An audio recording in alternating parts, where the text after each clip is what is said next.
Hello folks, welcome to another video on the channel. We are back in DCS, taking advantage of that free trial period of all these aircraft. I've now just jumped into the F18 Hornet and let's just see how easy, or in this case how difficult, it is to do one of the first missions of training how to start up the Hornet from cold and dark. So yeah, let's see how we get on here. Welcome to this training lesson on starting up the Hornet. In some missions, you will find yourself in a cold and dark Hornet that you will need to bring to life. While this can be a rather long process as described in the manual, you can also enable the auto start function. However, for this lesson, we'll review the full startup procedure. Press spacebar when you are ready to get started. First impressions of being in this cockpit, my rudder pedals are actually flickering a bit, so I need to adjust those in the settings, but I'm going to ignore that for now. But yeah, just the sheer clarity and feeling like I'm in a real F18 Hornet is just, it never gets old. It really doesn't. But anyway, let's crack on with this tutorial. The first thing we need to do is enable the two batteries. This will allow operation of the canopy and power the engine igniters. You'll also notice that the integrated fuel and engine indicator, or IFE, in the lower left portion of the instrument panel will have power. Move the battery switch to the up or on position with a right mouse button click. The Hornet has two fire detection circuits, A and B, that test for fire in the engine's auxiliary power unit and bleed air system. Before we go into detail on that though, check that the hydraulic brake pressure gauge for the wheel brakes shows at least 3000 psi. Confirm this by looking at the gauge, which is located to the left and up from the highlighted fire test switch. Yeah, okay, now put the spring-loaded fire test switch in the up test A position and keep holding it up to test the A circuits. To do this, place the mouse over the fire test switch and hold down the right mouse button. Keep holding the mouse button down and do not release it until it runs through all the fire test audio warnings. In addition to the audio warnings, also note the fire test warning lights on the upper left and right portions of the instrument panel. When it's done, press spacebar. Okay, will do. We will now do the same thing for the B circuit. After waiting 10 seconds, place the mouse over the fire test switch and hold down the left mouse button to move the switch in the down test B position. So as we just listened to the audio here for test B. Engine fire left. Engine fire left. Engine fire right. Engine fire right. Now I'll just switch that off again, because just, you know, that particular audio there, I bet if you was in a real F18 Hornet right now, that would be exactly the same. And that goes for all of the beeps, all of the little idiosyncrasies of the avionics.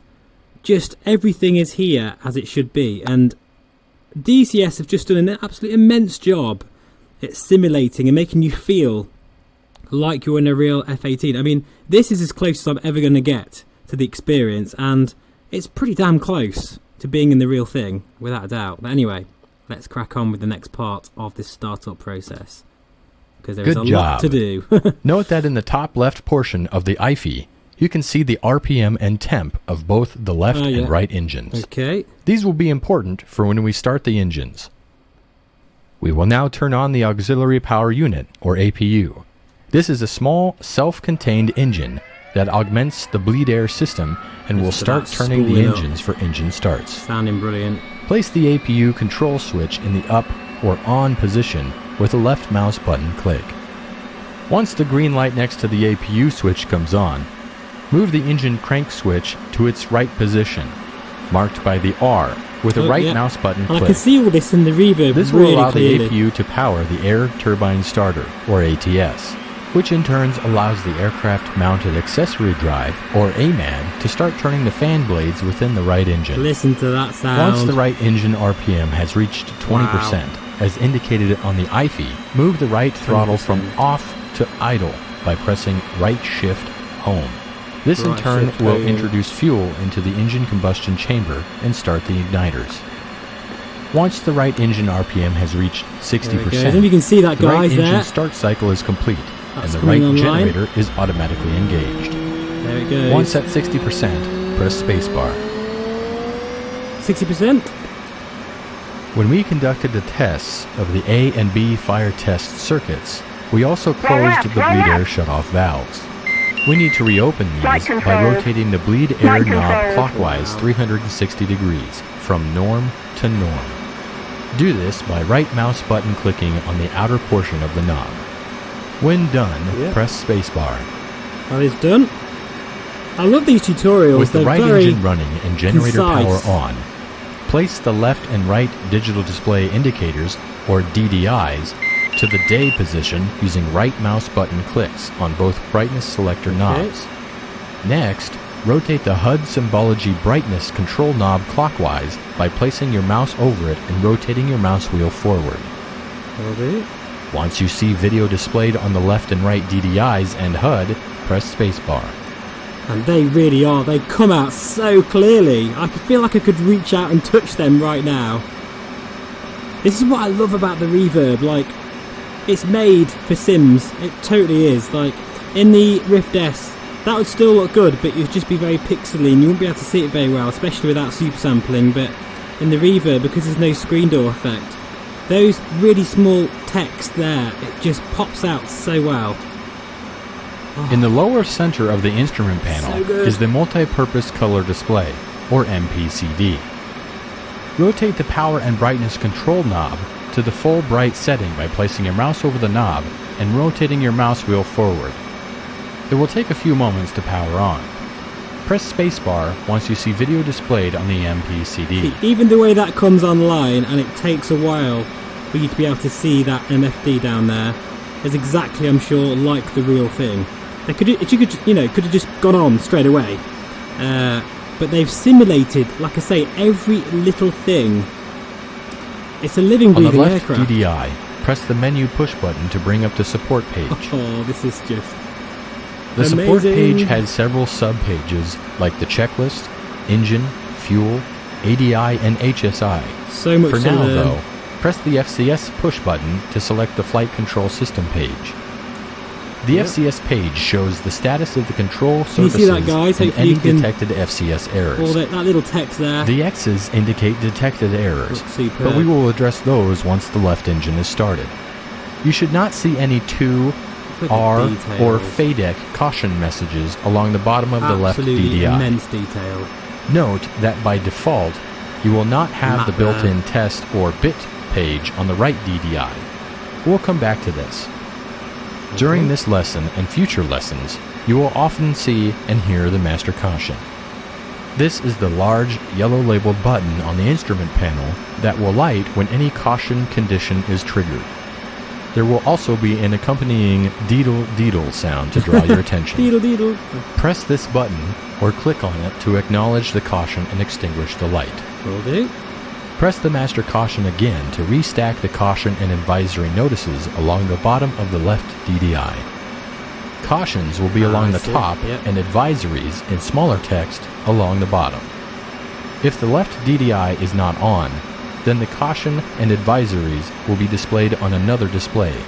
By default, though, they will be on the left Feels a bit DDI. bigger, the cockpit, than the F18. Feels a little bit wider. The Hornet comes equipped with an inertial navigation system, or INS. Use right mouse clicks to set the INS switch, located on the sensor panel to the ground position. Okay. This will start an INS ground alignment. Now it is time to crank the left engine. Yes. Go ahead and move the engine crank that switch engine. to its left position, labeled L, by left mouse clicking it. Once the left engine is at 20% RPM, as indicated on the IFE, move the left throttle from off to idle by pressing right Alt Home. Right. This will add fuel to the engine and start the igniters. That's the only thing I When the need left to engine assign is that at to my 60% yoke, RPM, really. press spacebar to continue. So we're now looking for 60% on engine number 2, or number 1, sorry, in this case. See it's coming up there. I'm just zooming in a bit there so you can see. There we go. Spacebar to continue. On the FCS page, we have quite a few X's indicating abnormal FCS readings. Okay, so To that's clear kind of these, like press and hold the FCS reset button. our FCS reset button. That's down here. And look, just, you know, as you can see, guys, from these Located tutorials, in the back of the left really console intuitive. is the panel for the onboard oxygen generation system, or OBOGs. Go ahead and set the OBOG switch to its up-on position. Will do. To the left of the INS switch is the radar switch. Set this switch to the operate position using your right mouse button. Don't worry, the radar will be in silent mode. You won't microwave the ground crew. Hopefully not. Our next step will be to run a bit on the flight control system, or FCS. Before doing so, set the flaps to the up auto position with the F key, or 2 right mouse button clicks on the flap switch. Will do. We'll now run a bit of great. the flight control system. This is so good. This moves the control surfaces to their limits to test for any software or mechanical errors. Okay. First, select the FCS bit page from the bit page on the right DDI. Is that one there? To run the FCS bit, we'll need to activate 2 controls at the same time. While holding up on the FCS bit switch on the right wall, press the FCS push button on the right DDI. Upon doing so, you'll see the controls being cycled on both the FCS DDI page, and if you look outside the cockpit, you can watch the wing and tail control surfaces moving. That's very cool. Although I'm not sure I'll be able to do that at the same time.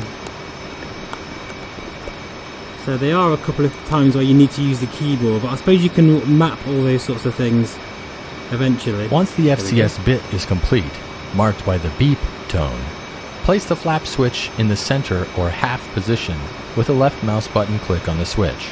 Let's have a look outside a minute. Takeoff is done with flaps set to half. Once we're airborne, we'll move them to auto. And here it goes.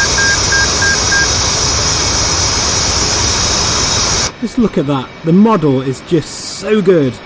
And that's kind of like a controls wipeout, but it does it in a computerized fashion, which is I'm not surprised with an aircraft like this. So takeoff flaps will now go to half. For takeoff, we will want our stabs trimmed for 12 degrees.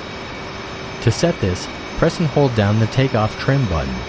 Upon doing so, you will also notice that the stab values on the FCS page will change to 12.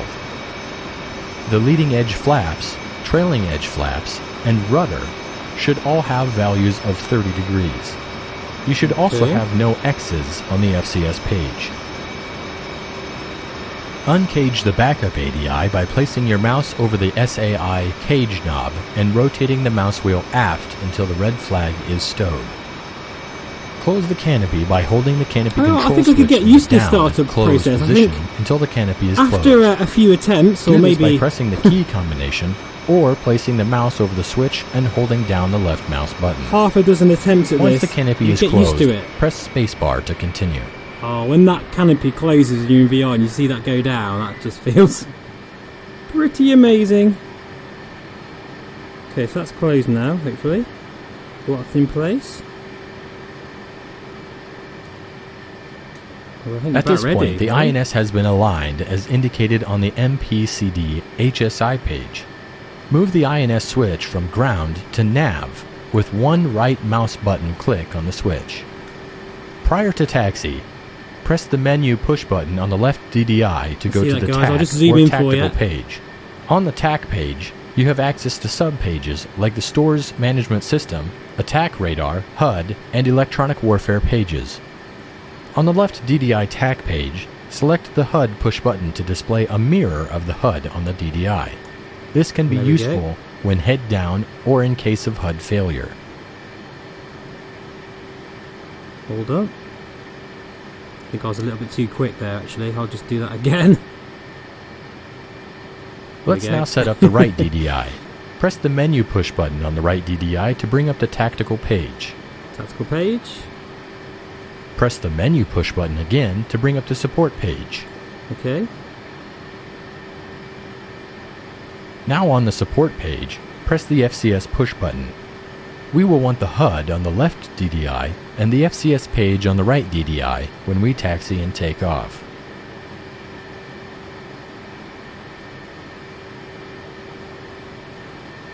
I'll do that again. Sometimes when I do it, The parking brake system needs is to operated activate. with the yellow and black parking Oh, brake this is handle. fantastic, guys. The Do you think handle we is should go for a currently in the park takeoff? position. I think indicated by it'd the be fact rude that not the park to. label is visible to the pilot. Release the parking brake now by rotating the handle 45 degrees counterclockwise from the extended position. Will do. This can be achieved by left mouse button clicking the handle or pressing the right Alt P key. This will release the lock and allow the handle to return to the horizontal stowed position, where the Emerge label is visible to the pilot. This concludes the current lesson on starting up the Hornet. That's it, guys. We have... As mentioned earlier, though, there is also an option for finish. automatically starting up the Hornet by pressing the left Windows Home key. You can end the lesson now by pressing the Escape key. Well, as I say, guys, that is us all set up from a cold and dark to a fully operational F-18 Hornet. That wasn't too bad. I think, as I say, if I did that a few times, or more than a few times really, I would get quite proficient at that.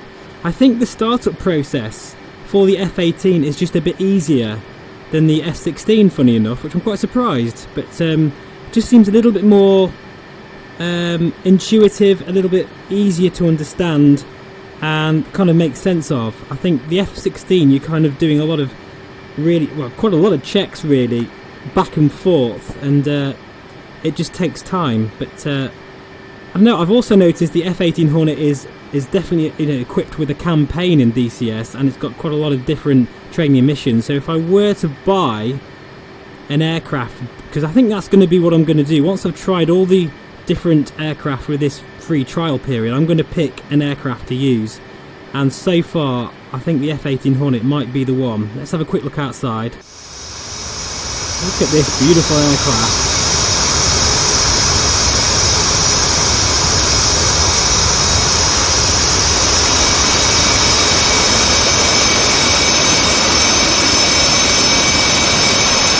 And of course, this will be able to operate from carriers as well. So there's always that. Right. Now, I think we should try and do a bit of a takeoff and maybe a circuit or two.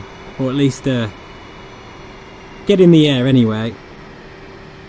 So this is my first time flying the F-18 Hornet as well. And already I'm kind of going a bit wrong here. Whoa. I need to make sure it ended up in the grass there. It kind of doesn't... I think this is... got a bit of a problem here with my rudder pedals, so I need to sort that out. I think that's what's going on there. But we'll try and get to our runway. It's telling me off putting the throttle up too high. It's quite an experience, isn't it? I mean, all you DCS guys will be looking at me and thinking, yeah, we already know this. It's, we use it all the time and it's amazing, and we try and tell other people to jump into the world of DCS. But it's not until you really give it a go yourself. And it's a wonderful opportunity at the moment to try some of these beautifully modelled aircraft for free. And that's exactly what I'm doing right now. Right, so we are lined up for takeoff. What we'll do is we'll put flaps to auto mode. That might be wrong, but never mind. And we are going to go for a takeoff.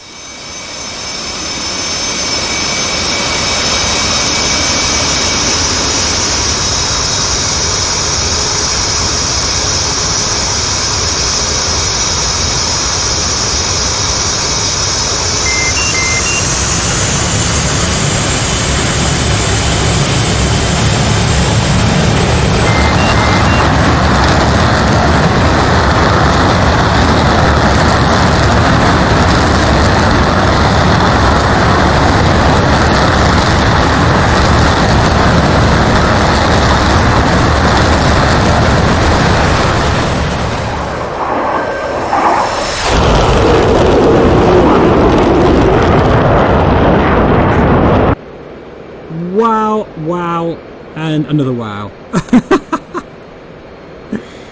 We are airborne in the F-18 Hornet. Now, apologies, I don't know how to get rid of that text there. So, but again, this is just going to be a bit of a short, well, it's probably not very short video because we've just done the cold and dark. But this is just a bit of a first introduction and my first experience Altitude. in some of these Altitude. absolutely beautifully modelled jets in DCS. Now I plan on doing quite a few of these actually, so I think the Spitfire is going to be another free trial period, and since I am really used to the IL2 version of the Spitfire and the Real Air Spitfire and A2A Spitfire, I've had all of them actually. Apart from the one that was released for X-Plane, I can't remember what developer that was, but yeah, I'm definitely going to check out that as well.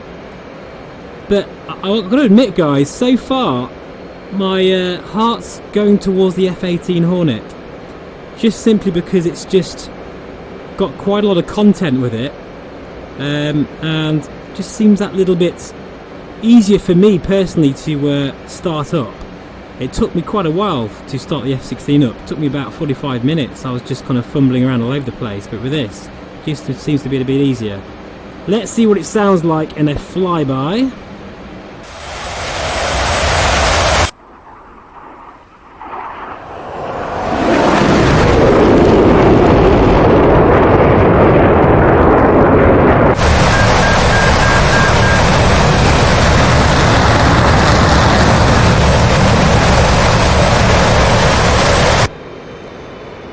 I can't get over how have they managed to capture this aircraft like this. It feels, I mean really, this is all just computer code, but the result of it, when you've got a headset like the Reverb, you are in an F18 Hornet. You really are. I think the only thing that's missing is motion.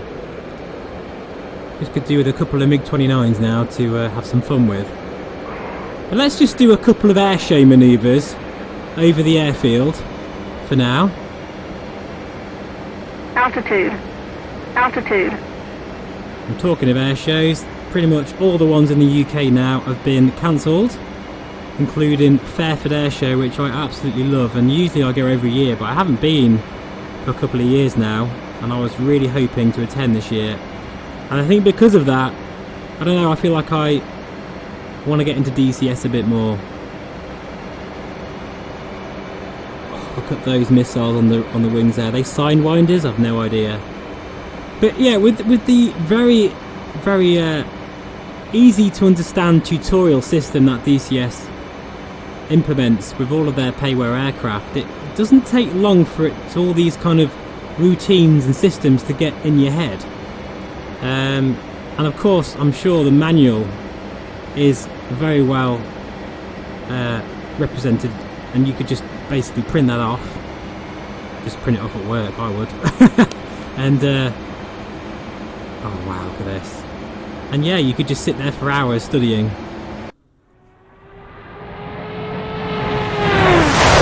Listen to that! Did you hear that? Oh my god, that was like a blue note. At a certain speed. These are quite famous for doing a square loop. I don't know if I'm... Altitude. Altitude. This is my first flight in this, so I don't want to be too cocky and end up doing something very bad. But let's just position for a square loop.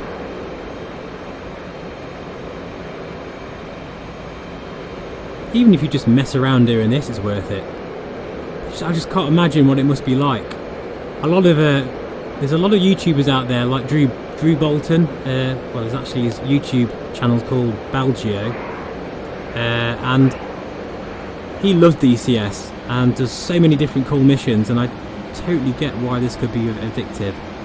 Right, so let's get to about no more than about 450 knots, and we're going to pull right up and do a square loop.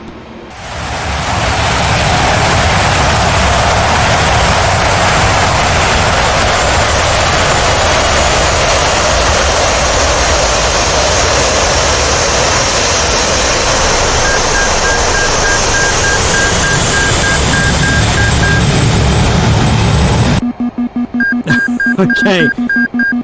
Oh wow, there we go. Lots of warnings.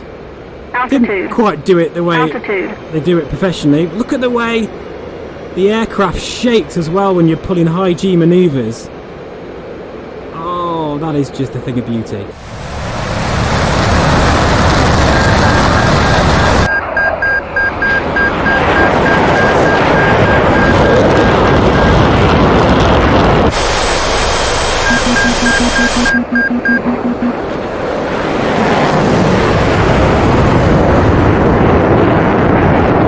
It's literally like I'm watching an air show.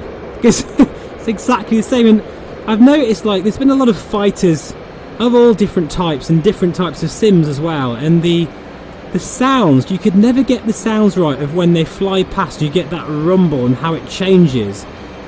But DCS have managed to absolutely, you know, crack it. Really incredible sounds. That Doppler effect really is very convincing.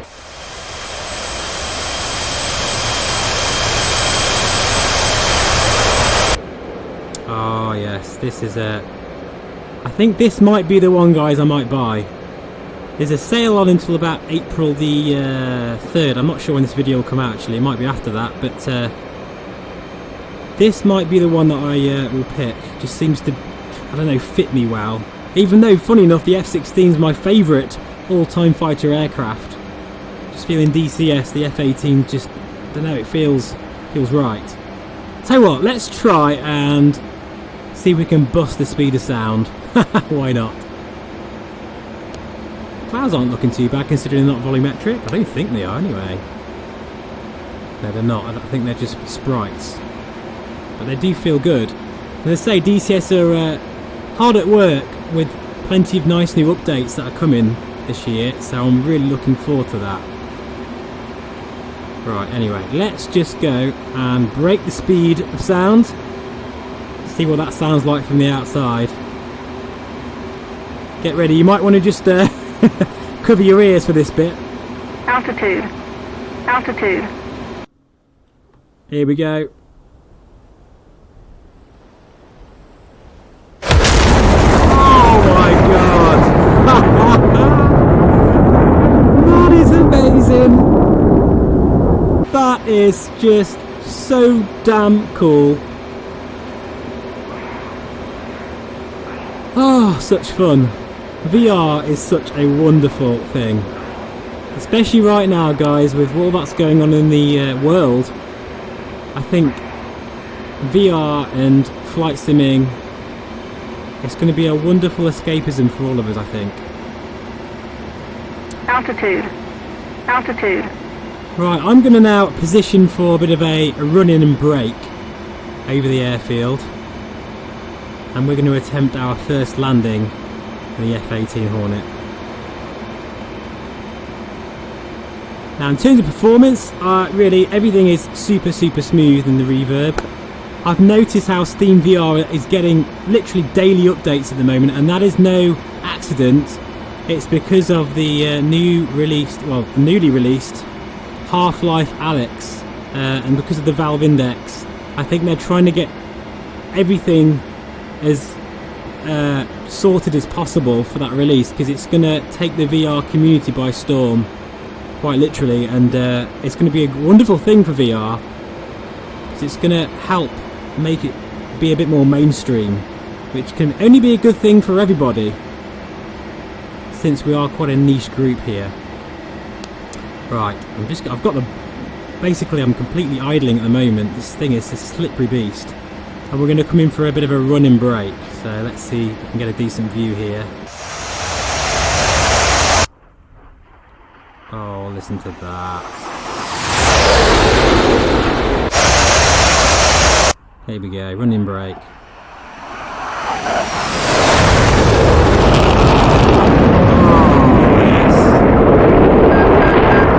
Okay, the gear's coming down now. We're just heading on to our base leg and to finals. Hopefully we can get down in one piece.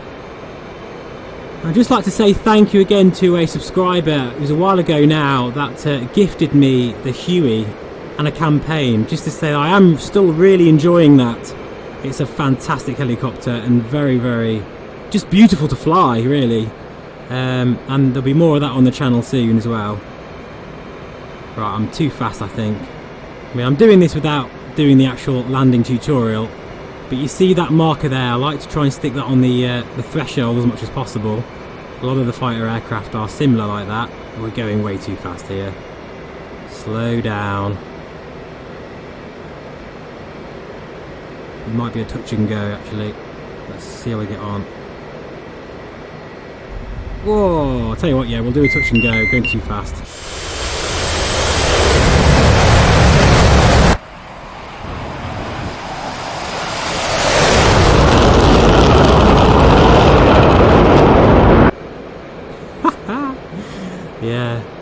That is good. That is real good. I am loving that. Grinning from ear to ear. Oh god. Yeah, I'm definitely going to get into DCS a bit more this year, that's for sure. Especially with the lack of air shows, I won't have the fast jet drug that I usually get around the summertime. But, you know, DCS really simulates that raw power, that feeling, the atmosphere. You know, never mind all the system's depth, just feeling like your Maverick or like your, you know, like your Top Gun. You're in your own movie here. Of course, that is being released, I think, is it June time? So I can't wait for that.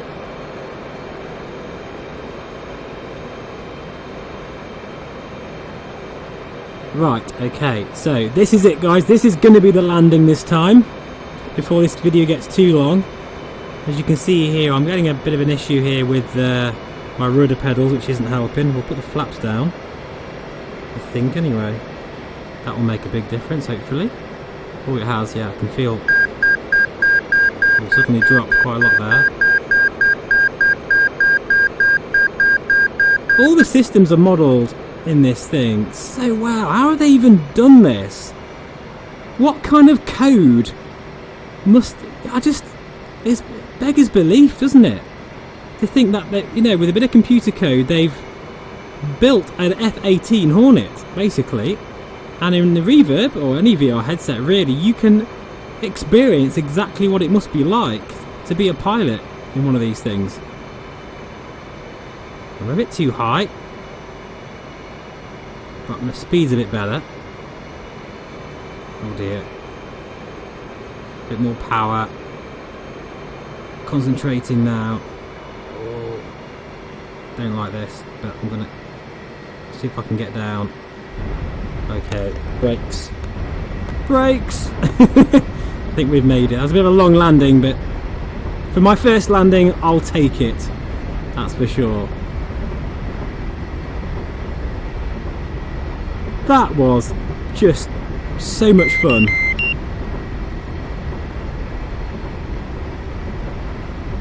So much fun indeed. Oh, is that an IL-76 there? Russian bomber, I think, is it? I'm not sure. Might be wrong. Looks like one though. So I'm now going to taxi back and contemplate which aircraft I'm going to buy for DCS. But the F18 is definitely in the running, that's for sure.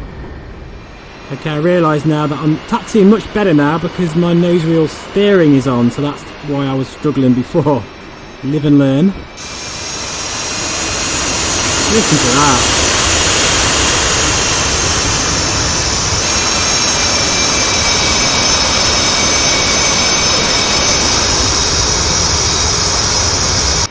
So again, thank you so much for watching. I'll have another DCS aircraft for you very soon. And yeah, take care. See you on the next one. Bye bye for now.